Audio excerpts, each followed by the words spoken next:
and developments, making headlines around the world in 5 minutes. World News in 5, here on Radyo Pilipinas World Service.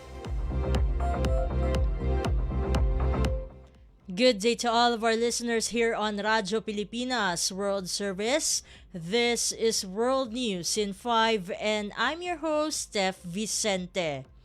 United States President Donald Trump is urging Congress to set aside internal disagreements and renew a key national surveillance program before it expires. The program, known as Section 702, is scheduled to lapse on April 20. News outlet Politico reports while some lawmakers from both parties want to add new safeguards to prevent warrantless searches of Americans' data, President Trump is pushing for a clean extension with no changes.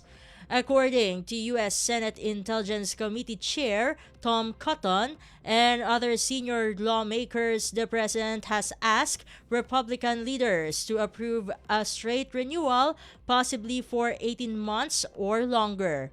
However, the proposal faces uncertainty in the House, where a bipartisan group of privacy-focused members is demanding major reforms.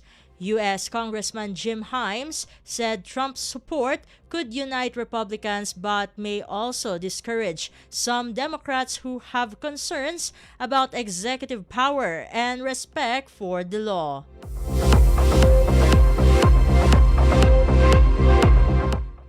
In other news overseas, Japan is considering deploying an air defense missile unit on Yonaguni Island in Okinawa by fiscal year 2030.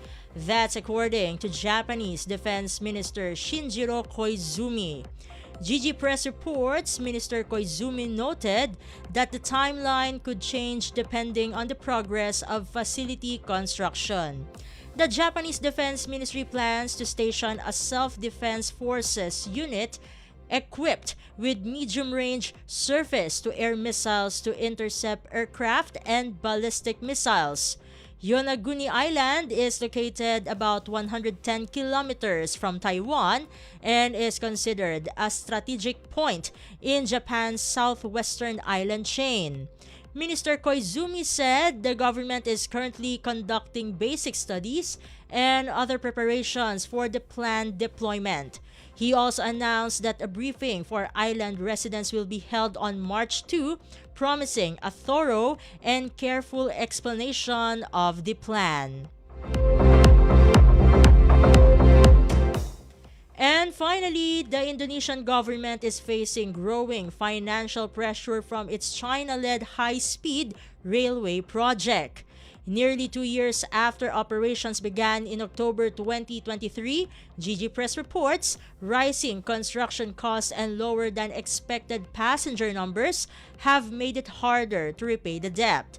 The railway, known as Wush, connects Jakarta and Bandung in about 45 minutes, but daily ridership is still far below the original target of 60,000 passengers.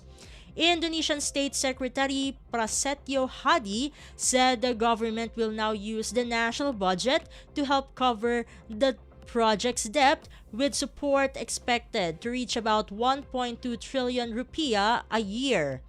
The project's total cost climbed to $7.2 billion, about 20% higher than first estimated, with most of the funding coming from the China Development Bank. The railway was once promoted as a key project under China's Belt and Road Initiative and initially promised no burden on Indonesia's finances.